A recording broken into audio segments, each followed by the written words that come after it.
Bonsoir à tous et bienvenue dans ce point de l'actualité. Le Premier ministre Patrick Achi à la zone industrielle ce jeudi. Le chef du gouvernement a procédé à l'inauguration du bureau régional d'une société néerlandaise spécialisée dans la production de lait. La compagnie est le 5e groupe mondial dans le domaine. Alexis Ouedraogo. Abidjan, capitale de l'industrie laitière mondiale ce jeudi. Le géant du secteur Friesland Campina inaugure son bureau régional Afrique de l'Ouest et du Centre dans la commune de Yopougon. Avec l'ouverture de ses bureaux, le groupe installé depuis 2014 dans le pays célèbre aussi les 100 ans de sa marque Bonnet Rouge. En 2014, parmi de nombreux pays africains potentiels, Friesland Campina choisit la Côte d'Ivoire et y acquiert une usine afin de pouvoir répondre aux besoins de ses consommateurs.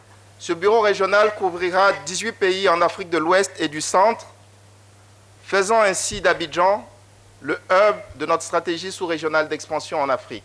Le groupe qui salue les efforts permanents du gouvernement pour soutenir le secteur privé entend aussi partager son expérience de géant du secteur. Pour l'ambassadrice des Pays-Bas, le modèle de la compagnie est un success story modèle pour les économies. Il est important de rappeler que Friesland Campina a 150 ans. C'est un success story néerlandaise, l'histoire magnifique d'une coopérative de fermiers néerlandais qui ont réussi non seulement à s'échapper de la pauvreté, mais à transformer leur association en un leader mondial de l'agro-industrie. Et à la pratique, l'État ivoirien porte fermement sa vision d'industrialisation qui compte avec le secteur laitier. L'industrie laitière réalise par an un chiffre d'affaires global de plus de 120 milliards de francs CFA et plus de 60 milliards de francs CFA de valeur ajoutée en Côte d'Ivoire.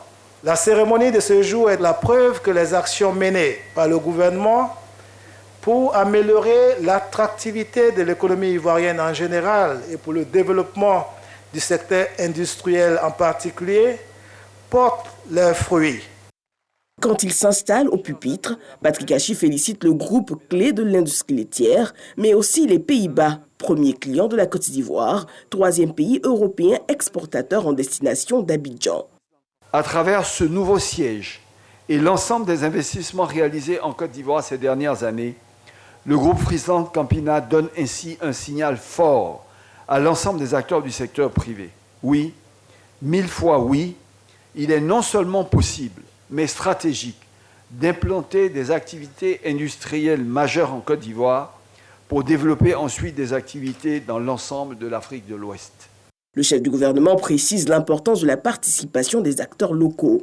J'invite également Friesland Campina à faire bénéficier notre pays du transfert de compétences et de technologies en vue de créer en Côte d'Ivoire une filière laitière totalement intégrée, avec en amont le soutien et l'accompagnement des nationaux à la création ou au développement de PME et de fermes laitières capables d'approvisionner ces unités industrielles en vue de renforcer la création de valeur ajoutée et d'emplois dans ce secteur.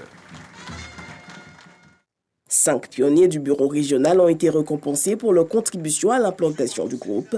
La cérémonie, elle a pris fin avec une dégustation des produits de la marque. Et l'actualité, c'est aussi la lutte contre la Covid-19. L'Union européenne accompagne la Côte d'Ivoire. Le pays bénéficie de 2,7 millions de doses de vaccins dans l'initiative COVAX. Ce jeudi, la Team Europe, constituée de l'UE, la Banque européenne d'investissement, était sur le terrain. Elle exhorte les populations à se faire vacciner.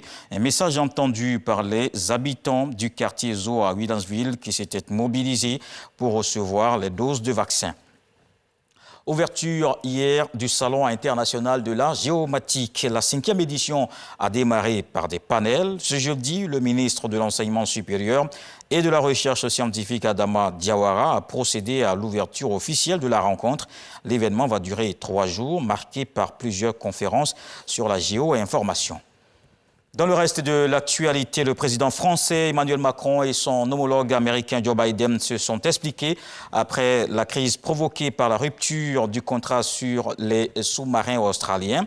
Pour apaiser les tensions, les États-Unis indiquent dans un communiqué conjoint avec l'Élysée qu'ils s'engagent à renforcer leur appui aux opérations antiterroristes conduites par les Européens dans la zone du Sahel.